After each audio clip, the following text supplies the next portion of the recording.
Il-Gvern Nazzjonalista qed jitratta lil pazjenti Awċin bħala ċittadini tat-tielet klassi.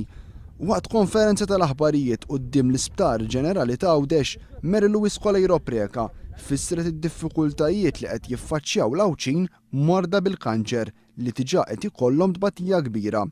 Sallum qed ikollhom jivvjaġġaw lejn Malta f'temperaturi għoljin tas-sajf jew fil-kesħa tax-xitwa. Sitwazzjoni inaċċettabbli li l-Gvern għandu jindirizza immedjatament billi jintroduċi l-kimoterapija fl-Isptar Ġenerali ta' Għawdex. Li mhix aċċettabbli li l-pazjenti Awċin ikunu trattati qishom ċittadini tat-tielet klassi, partikolarment fuq servizzi bħalma hija l-kemoterapi għal dawk il-pazjenti li għandhom bżonn il-trattament minħabba il-kundizzjoni tal-kanċer.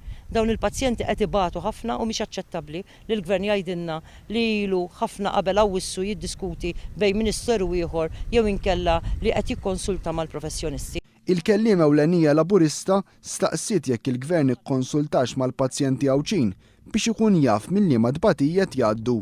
Mary Louise Colejro Preca qalet li l-Gvern m'għandux biss l-appoġġ mill-Partit Laburista biex joffri l-kimoterapija f'Għawdex imma wkoll miljunjen tal-infermiera.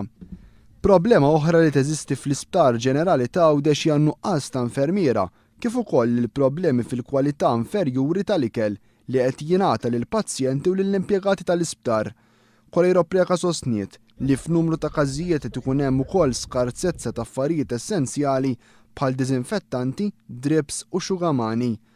Fi kliem Colejro Preca, din hija turija ċara tal-inkompetenza tal-Gvern fil-qasam tas-saħħa. Intant b'risposta għal din il-konferenza tal-aħbarijiet, il-Ministeru għal Għawdex saħaq li għadu qed jistudja l-possibilitajiet biex jibda jingħata s-servizz tal-kemoterapi fl-Isptar ta' Għawdex. Il-Ministeru ta' Għawdex qal li d-deċiżjoni għandha tittieħed mill-mediċi u mhux mill-politiċi.